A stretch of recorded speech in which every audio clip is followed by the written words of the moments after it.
You're live. I just got the notification on my phone. You did? Okay, awesome. All right. Well, everyone, I'm Lawrence Mack. Hopefully, you'll know me. Founder of Real Estate Rookies. Currently, I'm a real estate broker at EXP, coming out of Lauren Park, Mississauga. And hopefully, we're having a good mastermind here, just talking about lead gen. So, in general, lead gen, I think, gets a bad rap for some people, and for other people, they're like, wow, this is like amazing. So just wanted to get everybody's experience on what everyone's doing, maybe do some objection handling later and talk about the different type of work that you guys have done. For now, there's at least two people that have signed on previously with the Excel sheet. So I guess I'm just going to introduce them. Or a quick question. Okay, so I'll start with Tom. So Tom, can you please introduce yourself? My name is Tom. I'm a real estate agent, I guess, sometimes. Yeah, so I like online lead gen. Like you said, a lot of people have mixed feelings about it. And I think a lot of that comes down to expectations.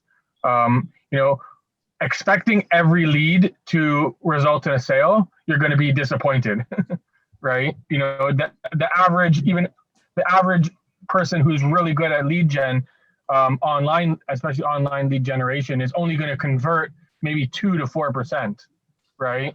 So if you're getting 20 leads or 100 leads, you can only expect maybe like 2 of them to actually do something with you. If 2 or 3 of them to actually do something with you, so I've talked to a few people that have reached out to me through the internet, and they're like, yeah, I'm getting 20 leads a month and I haven't gotten a deal, right? With lower amount of leads, you can expect lower results, right? Cool. Colton, can I introduce you and just say hi? Hi, how are you? My name is Colton Davidson. I work with Remax in Kitchener-Waterloo. Do you have a video or out of curiosity? Pardon? Do you have video or? Yeah. I'm just not the best dressed. Oh, never mind. It's all dark. Oh, that's okay. Yeah, so my name is Colton Davidson. I work with Remax in Kitchener-Waterloo here. Cool. And how much experience? What platform are you using, and about how much experience have you had with online lead gen? So I'm using Agent Locator. I'm using another company as well, and I've closed 15 deals with either one of them. Mm-hmm. And I find that it's not just about following up with them once. Like, I've worked with clients that have been with me for 6 months and I follow up with them every week, right? And I'm more of a person that follows up with them until they tell you to go screw off, which has worked. I mean, 15 deals through a company it's been great. But again, it's more of the follow. So the 3 things I live by, obviously this is a Ryan Serhant, but follow up, follow back, follow through. So as long as you follow up with them, you have to follow back with them within 24 to 48 hours. And if you keep up with that every 48 to 24 hours, you will follow through with it as well. But it's time consuming, right? It's not like you get a lead, you call them, you're going to work with them. It's constant calling. Yeah, it's like the initial spark, I guess, just so you get a contact. Works, that's for sure. Okay. Out of curiosity, anybody else here with online experience that would like to introduce themselves? Or we're just going to go with these 2. Anyone? All right, whatever. We'll just move forward. Well, okay. Hey, Lawrence, I could bring up something. Yes, please. So I'm with Property.ca, and we do have an online platform for condominiums generally. Mm-hmm. However, I'm finding it a lot of people are just looking. So I'm actually looking to branch out and explore new platforms. However, I agree with Colton. My whole thing is following up as well. So either drip campaigns or calling, but at least once every other week if I'm not really directly, if they're not actually looking to move anytime soon. But when it comes down to more active clients, it's not every 24 hours, 48 hours, but it's about like every 3 days I would call them, but very much constant calling. Mm-hmm. Sounds good. Anybody else want to introduce themselves? We have like 10 seconds. No? All right, we'll just move on then. Okay, so first topic I want to talk about was just the initial contact process, the speed, how you contact them, that kind of stuff. You guys can just jump in anytime. You get a lead, comes in, what happens? Okay, so a lot of people, they want to say, speed to lead, call within the first 5 minutes. But personally, I don't do that. I'm not going to just drop what I'm doing. I have specific times that I'm scheduled to call at, and I'm going to call at those times. If I'm at an appointment or whatever, I like to have my computer in front of me so I could take proper notes. As for the first conversation, I find that a lot of people will say stuff like, I'm just looking, or I just wanted to look at the pictures. And what they're actually saying to you is, I'm afraid I'm not ready to move right now. And I'm afraid you're going to try and sell me something right now. And usually once I break that off, listen, I'm not trying to sell you something right now. I just want to find out what is your situation, right? Rather than coming from a position of, hey, I need to book an appointment with you and I'm trying to sell you something, I call them on, hey, you signed up for the website. I just want to find out what is your situation so that maybe I can make sure that we send you out the right stuff and you get the proper help. A lot of people, initially when you introduce yourself, some people have a sales wall that goes up, right? And you got to try and break through that. Say, listen, I'm not trying to sell you nothing. Just, I want to find out what's your situation. What kind of home did you have in mind, right? And just ask them general questions and try and find out what their plan is. Sometimes they may be waiting for their kids to move off to school, and they may be 6 months, a year, or whatever their time frame is. You want to find out their time frame, their motivation, and what it is that they had in their mind. So then you can tailor what you're going to say to them in the future and send them to their plan. If someone's looking to buy a condo and you're trying to sell, someone's looking to downsize next year after they retire, and you're sending them houses and trying to get them on an appointment right now, you're going to come off too aggressive, right? So you want to try and just find out what is their situation, what are they looking for. A lot of times they say, I'm just looking, and I say, I understand, and can you correct me if I'm wrong? Most people, when they say I'm just looking, they mean I want to buy something, just not today. Is that correct? And then they'll usually say yes. And then I say, okay, so if you were to make a move in the future and start talking hypothetically and get them to open up to you to find out what it is they actually want. Cool. Yeah. I don't know, Tom, I don't know if you send like a first email or not, but I do it a little bit differently, but if I'm ever in a meeting, I just have a regular email or an email in my notes that I just copy and paste, and I just tell them I'm busy, but your inquiry is very important to me. Yeah. So that when I call them, I have an automatic text that goes out. Yeah. Okay. So the same idea. All right. Cool. Anyone else want to add to that?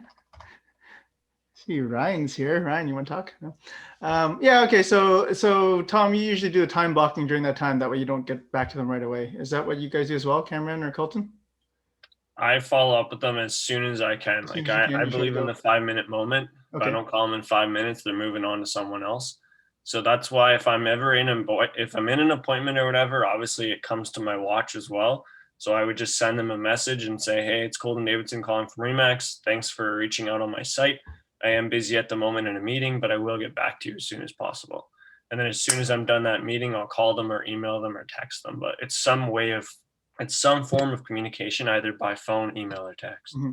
But then you don't necessarily within 5 minutes. Like, do you have the information in front of you in case that's what they're asking, or do you just try to, like, I guess you try to set up a laptop as soon as possible and get? I just put it off on my phone. Like I just open my phone and have it on my phone. So I will call. Like I don't know. And people appreciate, like, some people that I call back within 5 minutes. They're like, oh, I literally just signed on to this site and you're already here for me. And I just say, that's part of my business. Like, my follow-up is huge for my business. Right. And people appreciate that. Like, if you call back within 3 hours, you've already lost the lead. They've already moved on to someone else. Mm-hmm. So the idea of, because I'm sure some people are thinking more for setting up purposes, like, oh, I want to be by my computer with the MLS set up and the Stratus and everything logged in with my CRM and stuff before I call you. But you're just like, I'm just going to call them in the car or whatever. Yeah, just call them. It's all on my phone. Like, I just have the Matrix system on my phone, and I literally just take a screenshot of the picture and it's on my iPad then, and I literally call them right from there. So my iPad's a big part of my business as well. So are you able to do lookups of more detailed information, or you just sort of say, hey, I'll get back to you about that particular? Depending on what kind of appointment I'm in or whatever, but for the most part, I will give them all the information that they want. And if it's a quick email saying like, hey, what's your property taxes? I'll just look up the listing on my phone and email them quickly and just say, hey, just in busy at the moment, but your property tax for this specific property is this much. And then when I call them, I've already had that first communication with them, right? Mm-hmm. Cool. Okay, so Cameron, do you want to add to that? No, anything in particular? I just love the fact that you're using your smartwatch to communicate. I never even thought about that, so that's brilliant. Myself, when I get a lead, I do look into what they've been looking, so I'm a little bit more equipped. I hate to be on the stand in that sense.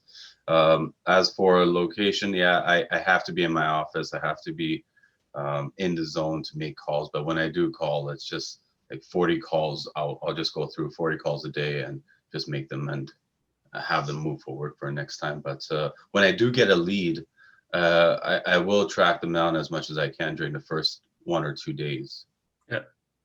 Yeah. I mean, it's a difference in philosophy about how prepared you want to get before calling them. I mean, I've seen cold calls where I was like in a seminar and then a call came in and he just basically just started riffing like, oh yeah, it's 2-bedroom. I mean, 1-bedroom. I mean, I don't know. Like, I don't know if I could take that, but everyone's different. So I think it's a good thing. Again, if you call them and tell them you're being honest and you say, hey, I'm in an appointment right now. I just wanted to give you a call. Sometimes I do that and I just reach out to them and say, hey, I'm just in a meeting right now.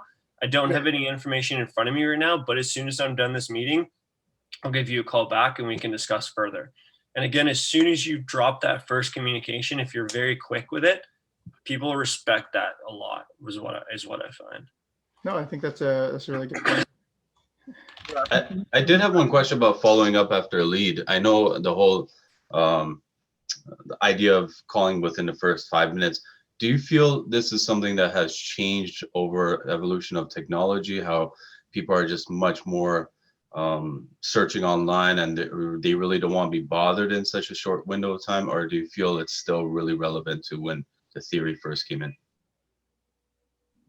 I believe it's more the technology. I mean, if someone's online searching, like putting their time for their information, because they have to put their email and phone number into the system, right? No one's going to do that if they're not seriously looking or wanting to look eventually in the next 6 months for a house, right? Like there's a reason why they're putting that information into your system specifically. And if they're on that system, they're going to find like within the next 15 minutes, some other ad's going to pop up and they're going to click on it. And that's going to be another agent, right? So they're on that specific site for some specific reason. You just have to find out what it is, but there's a reason they want to buy they're spending the time to type out all their information. There's a reason why they're doing that.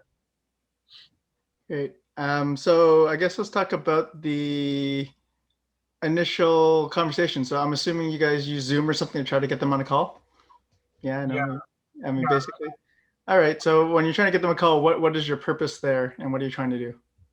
Well, depending on their situation would depend on if I'm trying to book them on a meeting right now.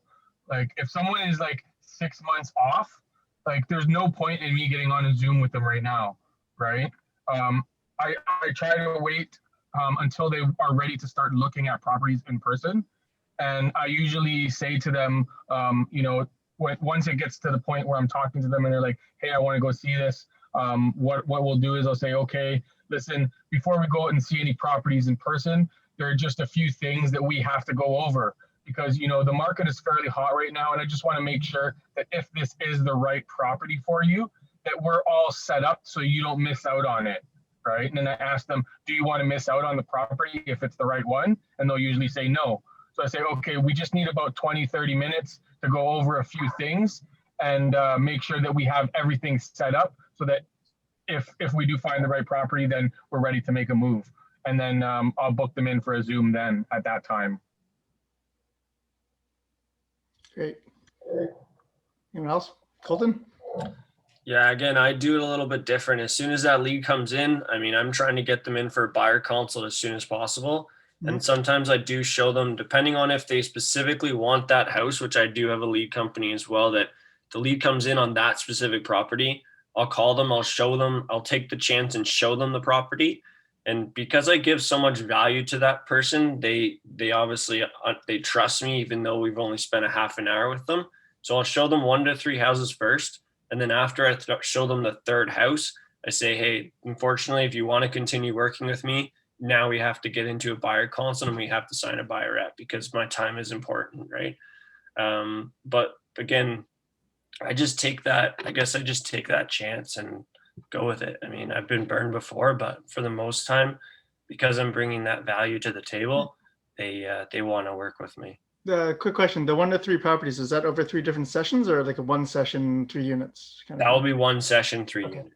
So not like over 3 days, over like 2 weeks? No. It's literally just like 3 houses. I'll show them, like if they sign into one, I'll send them like a bunch of properties based on the criteria that they talked about. Yep. I'll say, okay, Mr. Buyer, like let's go see these 3 properties. Let's get to know each other, build a relationship. And then as per my agreement, after 3 properties, if you want to continue working with me, now you're going to have to sign a buyer rep with me. Do you have like an initial, you just said agreement there. Is that some type of like? Just in my own, like, I guess in my own head. Like, oh, in your head. Okay. So you don't have them sign. In my business plan, like after 3 properties, you want to continue working with me, like you're going to have to sign something. Great. Oh, that's pretty good. I like that philosophy too. You else want to add anything to that? No? Yeah, I personally, I won't show a single property without a BRA. And if I'm having the buyer consultation and, they are hesitant to sign a BRA, then I'll usually say, hey, I understand that you don't want to be locked into a long-term contract. We just met. What I'm willing to do is we can set up a temporary contract for just the properties we're going to go see this week. And then from there, if you like how I work, then we can move on. But if they won't sign a property specific one, then I'll usually say like, hey, sorry, I'm unable to show you the property. And then just move on. Yeah, no, that's good. And then in terms of signing, as I remember, Tom, you try to get them sign live while you're there, or do you send it off, or what's your process? Yeah. So the way my buyer presentation goes is the first thing we do is, I share a little bit about myself, and then we discuss agency, because in order to get an online lead to sign with you, you have to explain to them why it benefits them, right? What they're getting in terms of why should they sign this? Because, hey, I don't want to be locked into a realtor, but, I've gone over this with Lawrence before, and I show them like, listen, you have the option when working with a realtor of being a client or a customer.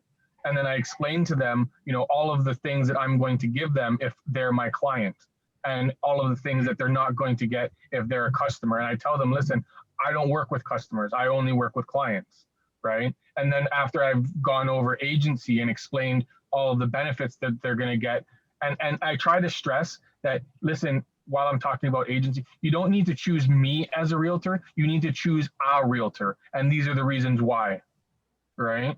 And this is how agency works, and this is how the system works. And then I go into a little bit more depth on asking questions about what they like, and then pull up the MLS and we look at some properties online together with my screen shared, so that I can get their feedback on things that they don't like and things that they do like on the properties, and try and narrow it down to, okay, what are we going to go see next, right?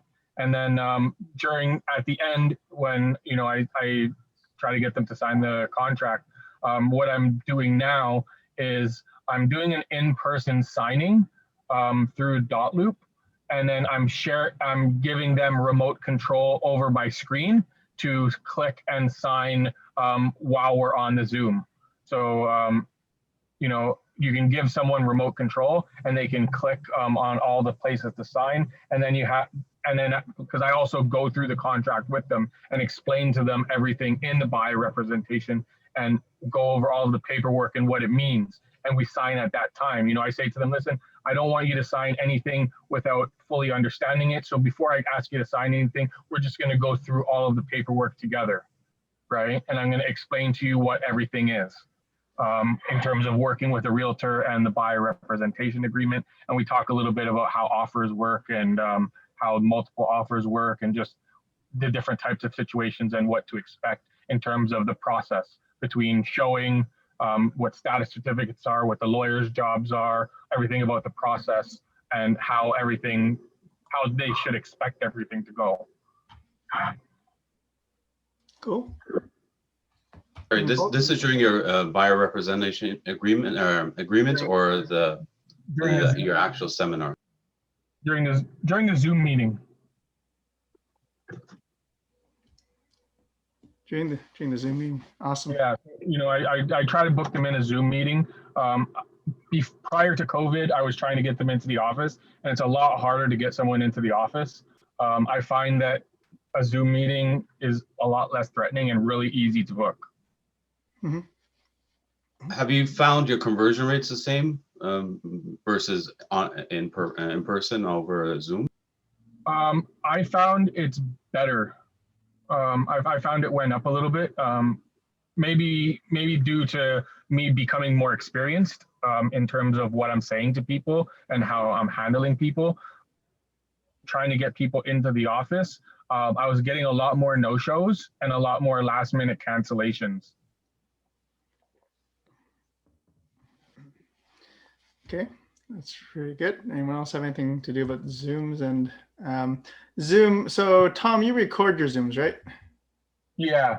Yeah. Anybody else record their Zooms when you try? I mean, I usually start off with recording and then depending on what they say, I stop. I've never had anybody say, "Oh, are you recording this?" Like no one has ever brought it up. Yeah, except for that one time when I did it to you, just to see what you would say. You're the only person who's ever brought it up. I just record them just for my own personal self. I like to see how I did. Yeah. Objectively, I don't do the seller.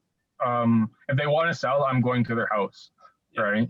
I'm not going to try and book a Zoom for a seller. I want to get in person for that, just for the buyers, because a lot of buyers aren't serious. So I don't really want to waste my time driving to their house if they're like.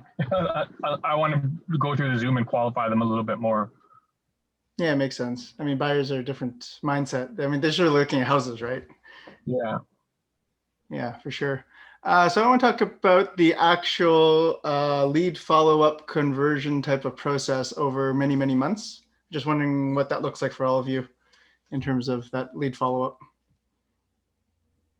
Yeah, like Colton says, you got to be consistent. Sometimes, you're supposed to follow up with them. They don't answer. You got to keep trying. People don't always answer their phone, or you get them at the wrong time. You just got to keep trying, keep calling them. So is that lead follow-up for the first contact or lead follow-up after you've had contact? After I've had contact. After you've had contact, you're still calling once a week kind of thing? I don't call once a week. It depends on the situation and what we talked about in the first call. Like if I have someone that says, hey, I'm not moving for 6 months, I'm not going to call them in a week. Right. I'll probably call them in like a month and just say, hey, I just wanted to check in and see if the situation that you told me X, Y, and Z is still the same. Have you been getting the listings that I've been sending you? Is there anything about the listings that you'd want to change, or something along those lines? But it depends on their timeline on how often I'm going to follow up with them. Mm-hmm. Anyone else?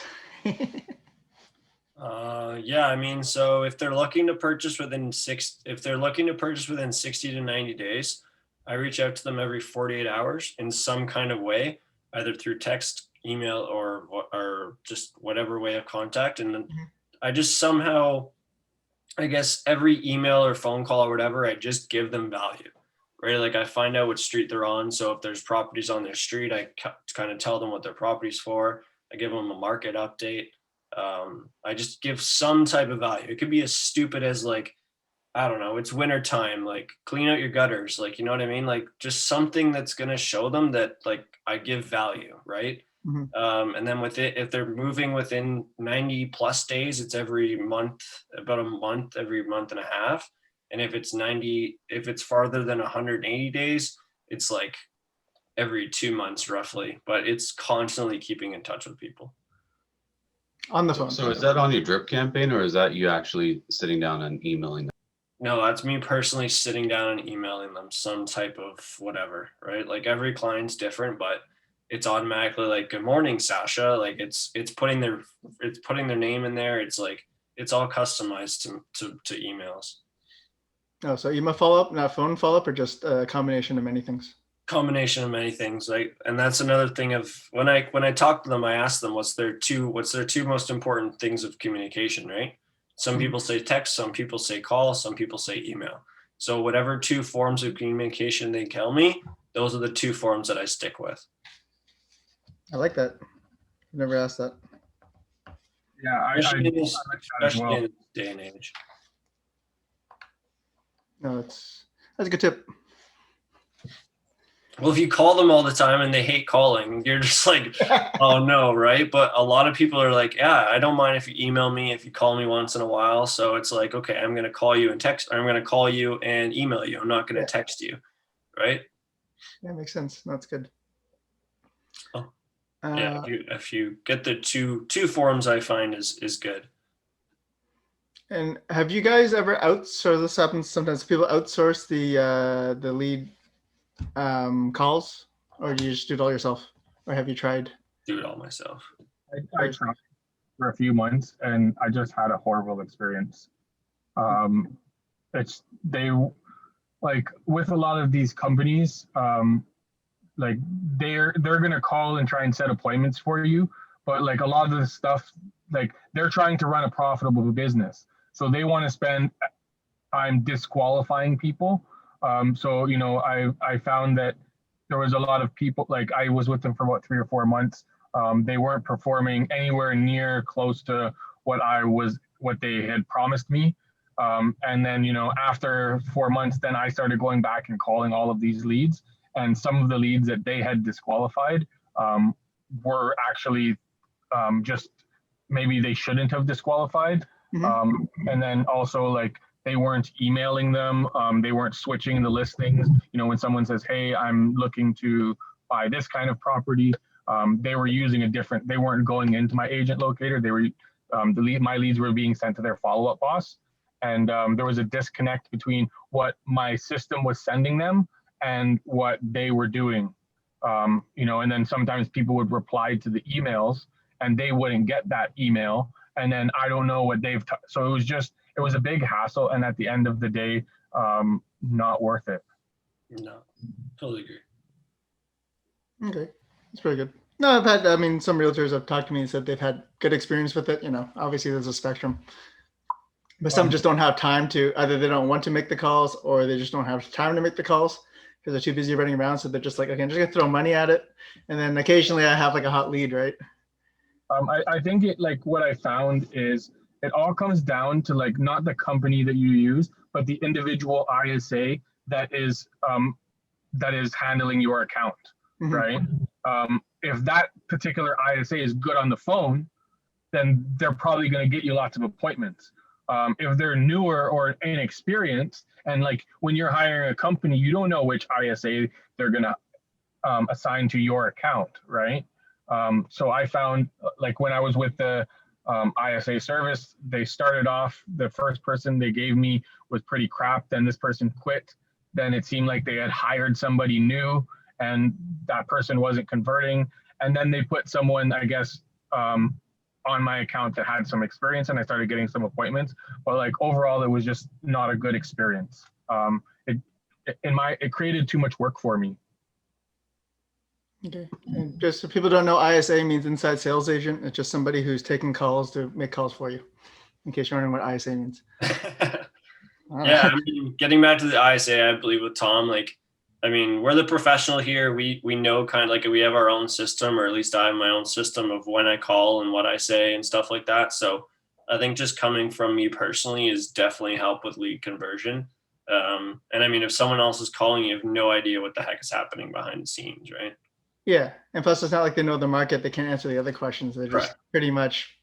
If You someone want to buy a asks house you now? what's this house sold for on this street, the guy can't be like, oh wait, let me call Colton or whoever, Yeah. right? Like I just pull it up on my computer and I give them that information right away, right? So Yeah, for sure. That helps a lot. Or just to try and get you an appointment with them, or get you a phone call with them, which I could get that phone call myself just by calling them. correct.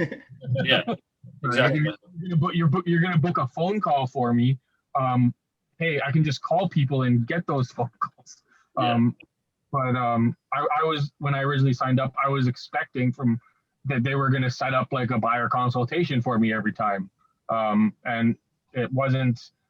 They had promised, I think, like 10 to 15%. They promised me 14% appointment conversion, which they weren't even getting like 1%. Like it was just horrible. It was a big waste of money. 14%. I don't think anyone gets 14% back. That'd be awesome. I can actually, I think I'm probably getting close to 14%, not conversion into sales, Oh, just a phone call. but conversion. Yeah, just a phone call. But I mean, like 14% closed deals. I'm like, yeah, I wish. No, like 14%. Like I can get probably 10 to 15% on a Zoom call with me. Yeah. Not 14 or 15%. Yeah. Like 14, 15%, like in a meeting. Yeah. Right. And then you expect maybe of those 14 or 15%, maybe 1 out of 4 will actually do business with you. Yeah. So I wanted to talk about metrics now. If you guys would like to share about those specifically, people are always wondering about how much I should spend, 200, 300, whatever. I don't think that's as important as cost per lead and also lead conversion of the number of leads that go through. So if you have those numbers handy or have an idea, like roughly, just so people have an idea. I've got to go in like 5 minutes, but like I haven't been tracking my numbers that much. Mm-hmm. But I can usually, just off the top of my head, of every like 10 people that I talk to, I can usually get one of them or more on a Zoom meeting with me. Mm-hmm. Of the Zoom meetings, I could probably maybe like 1 to 2 out of 4. I could actually want to do business with me.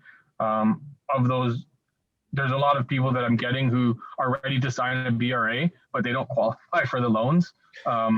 So that sort of brings the conversion rate down a little bit.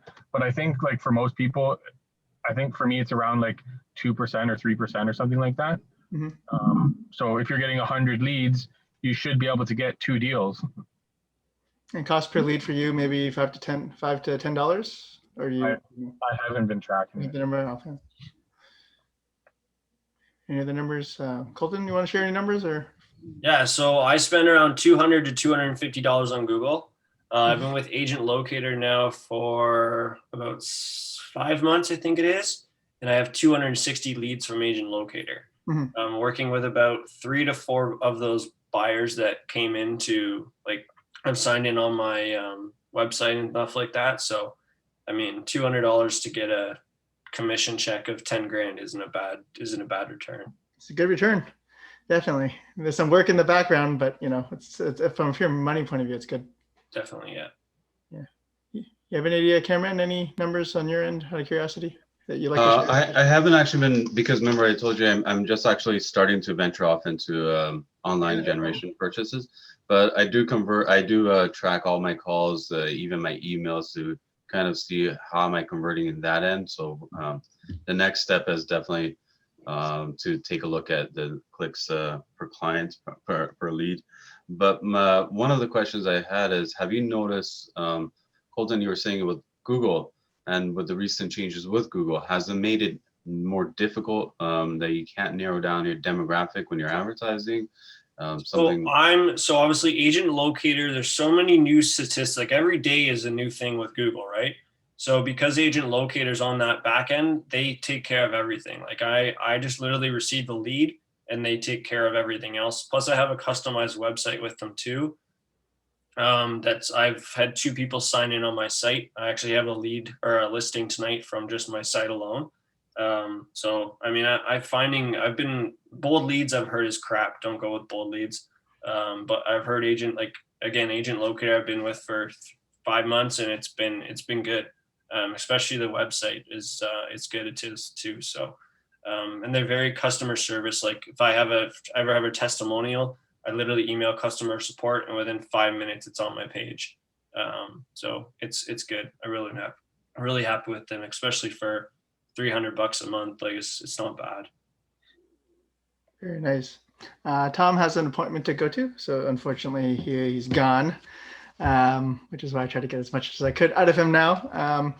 Otherwise, no. So those are the main topics that I had. Otherwise, the only thing left was I have a bunch of random objections if you want to go through that. Yeah, just curious for CRM systems. I'm using Contactually right now. Yep. But I've heard Follow Up Boss is a new and updated one, or I've heard a lot of people use Follow Up Boss. Yeah, I haven't used Contactually versus then jump to Follow Up Boss, or opposite. I haven't used it, although I was talking with Mohammed earlier, if Mohammed wants to jump in about your 2 cents. But sure. I haven't used Follow Up Boss, but I have looked into it. Mohammed, did you want to talk? Or go ahead, you can finish. No. So specifically with Follow Up Boss, I don't have any experience with that particular CRM, though I do with Agent Locator and Exact and getting into KV Core. But Follow Up Boss, I've heard, has been pretty good just specifically for the follow-up part of it. Cool. Mohammed? Yep. So Colton, I've been using Follow Up Boss for the past few weeks now. My brokerage, they do a lot of pre-construction, so they primarily use Follow Up Boss for that reason. And I think it's amazing because I was using iExact for the past year or so. Yeah. And just the amount of features that Follow Up Boss has, especially with automation, integration with all these other apps like MailChimp, BombBomb, Zapier. So it just makes the follow-up process a whole lot easier. And you can set up action plans. Like, let's say you have a lead coming in from realtor.ca or your website. You set up like 4 or 5 different steps, like immediately send them a text that, hey, you inquired about this property. Can I get you more information? And then a day later, send them a follow-up email. So all of that, all those steps are basically eliminated from your. So it's kind of like Contactually, because Contactually you can draw, like I've created like boxes of like first-time home buyer, investor, and then depending on the box that specifically is in, it'll email them on a daily basis, like based on that platform, right? Yeah. Yeah, I use Follow Up. Sorry? Yeah, go ahead. I use Follow Up Boss for about 2 years, and it's a great platform. I think it's really the top tier platform in my opinion. However, at the same time, just like Mohammed said, it's more set up for a team environment. So you won't really benefit full systems applications without having 6, 7, 8 people on your team, just because it does allow you to streamline that communication. For you to do it manually, I think if it's just one person using a CRM, really it will do the same thing as anyone else, what any other platform would do. However, with Follow Up Boss, it's because, as you said at the beginning, the integration with a lot of the applications. If you're in a team environment, you'd probably have an administrator or someone who would process all those. But for you to sit down, it's going to eat up a lot of time, and that constant nurturing of those applications can eat up a lot of time, and that's the only that's the only way you can really utilize Follow Up Boss versus other platforms I've used. Nice. I've asked a few top agents of what CRM system they use, and it's funny. Everyone says like any CRM system is great if you use it. I'm like, yeah, that's really true. Pretty much it. I am curious though if Follow Up Boss has better mechanisms for following up, just in terms of like lists and that kind of stuff for you to sort things. Although for Colton, I'm assuming you're using Agent Locator for that. Like you're just using the filters and going through. Is that how you're? Everything that drops from Agent Locator goes into my CRM system through Contactually. Oh, through Contactually. Okay. Yeah. So. They do have a great filter system, by the way. It's really robust. They do. I wouldn't say, with Follow Up Boss, you really can't get anything better. But again, it does do a lot of things that the other CRMs do provide as well, and really sometimes less is more, so cool. That's pretty good. Just wanted to throw some random objections at you if you guys sorry Lawrence, can I talk yeah. a second? Hi. How's it going? Come on, Patio. Yeah. Yeah, sorry, I was just listening to to most of you guys, and I do online leads, and I just wanted to jump in on this conversation with Follow Up Boss. I have Follow Up Boss, and I also have Chime, which is another system. Yeah, if you look at the top tier systems, you're looking at things like Boomtown, you're looking at Ylopo, you're looking at Chime, you're looking at Follow Up Boss, there's a whole bunch of stuff there. What Follow Up Boss would do, and I don't think that's it, I think Agent Locator is now getting into that. With Follow Up Boss, you're able to, the action plans, you're able to email, you're able to text, you're able to call, and that's the same thing with Chime. The difference with Follow Up Boss is that you've got to attach it to a website. Chime gives you the website similar to Agent Locator, but with Chime, you have the mobile app, which I can text, I can call, I can do everything through it. Also in Chime as a CRM, I have the ability to push listings. I also have the ability to give them monthly reports. So they're different levels. It all depends on what you're looking for. I do also have Agent Locator. Agent Locator can do a lot of this stuff, but there's some drawbacks. For the automation, I find Follow Up Boss is good. I heard the comment about the team. I don't have a team, and so I'm not sure what the drawbacks there. Follow Up Boss has just implemented a bunch of texting.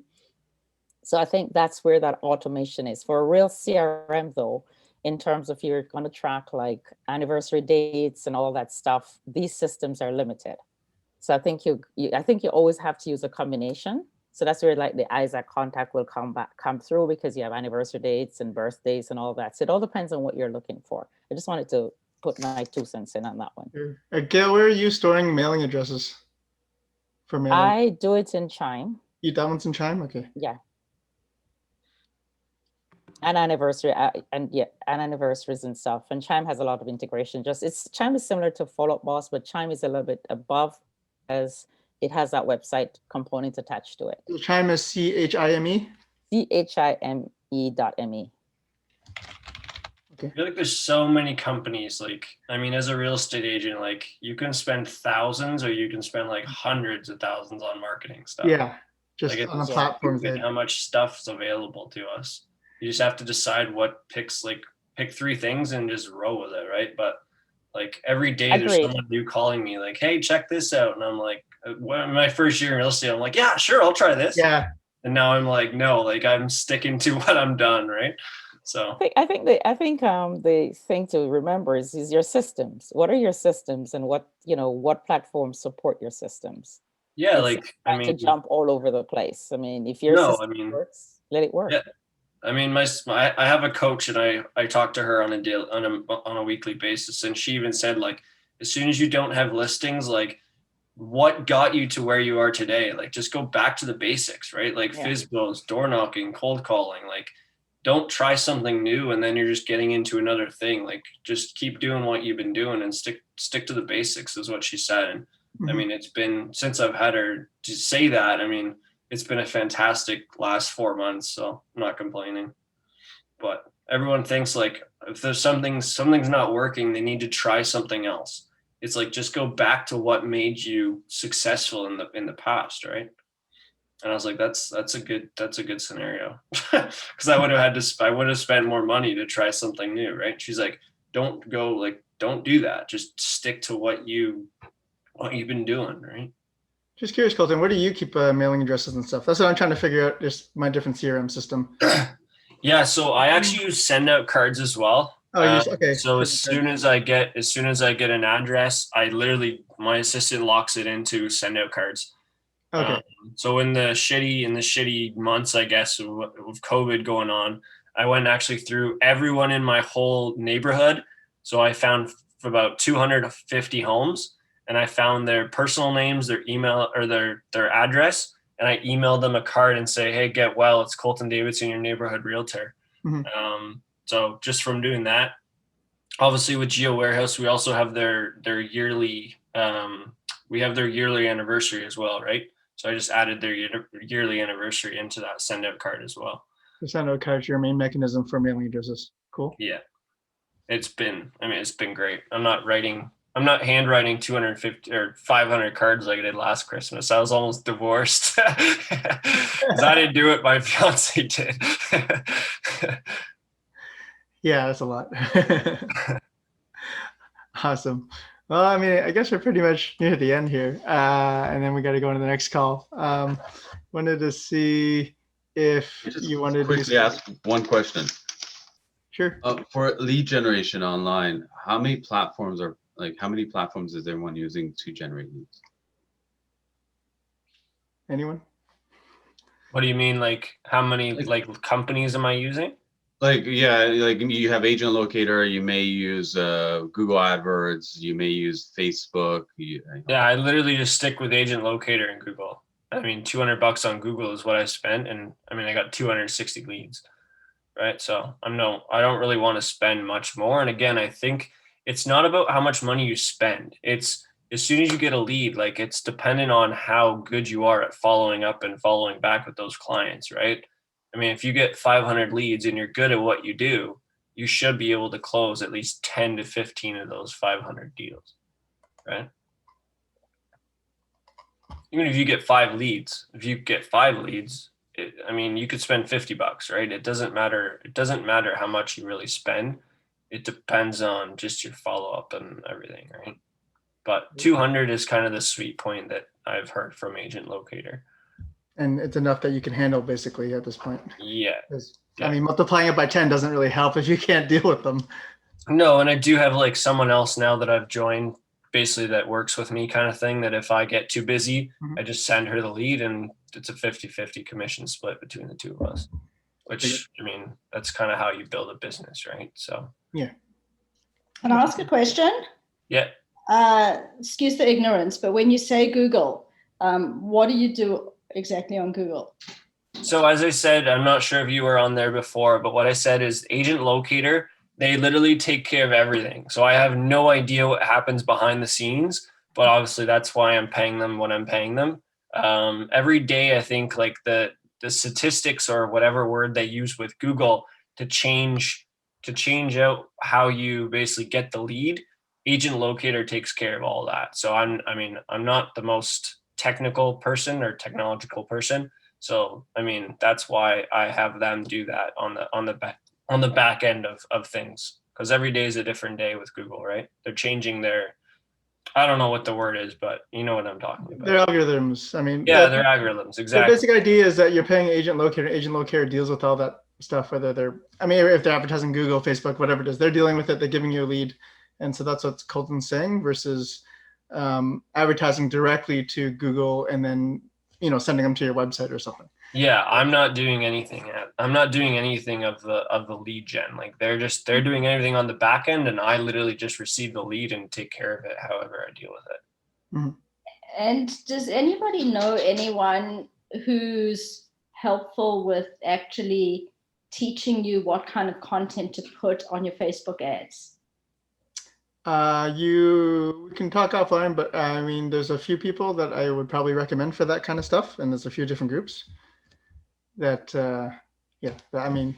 I've heard that now that's a far better route to go than door knocking, cold calling.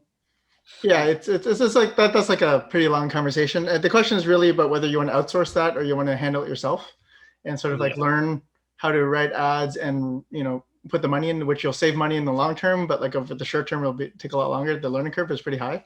Or you just outsource it, which will be expensive, but you'll get the results a lot quicker. There's a bunch that I see online on Facebook. It's literally like homes under 500, and then they'll have like 6 pictures of homes under 500,000, right? Yeah. And then people will click on it, and that's the lead. But that's really all I see for ads on Facebook is like homes under 400, homes under 500, like that's, and then they just post the pictures from whatever site they want, and they just take a screenshot of it, and then they just post that picture online, and it drops them to a landing page on their website. Yeah, but Jennifer, you can reach out with me later, and then I could just talk to you about that offline. Okay, great. Thank you. Yeah. No, it's not a problem, but it's I mean, that particular one is probably because they had a thing like, okay, homes under 300, and then that's what they teach all the people, and everyone just does it, right? Yeah. You see like 100 of them out there. Right. That's normal. Okay, well, I mean, I guess that's pretty much at the end of our time here. So I just want to thank everyone for joining here and for talking, Colton, Cameron, and Tom, who's not here anymore. I guess everyone want to sign off. I'm Lawrence Mack out of Mississauga. Colton, you want to just say bye? Yeah, bye everyone. Thanks again. All the best with being safe, and all the best, I guess, in your business. Where are you out of, Colton? Kitchener-Waterloo. Kitchener-Waterloo. Cameron? Yeah, thanks everyone. It was a blast today. I'm in York Region, Richmond Hill. My office is downtown, but I'm actually going to be residing downtown soon. So there you go. Cool. Residing downtown soon. Nice. Yeah. Awesome. Okay. Well, thanks everyone. We'll catch you next time or online. Take care, Lawrence. Thank you. Bye.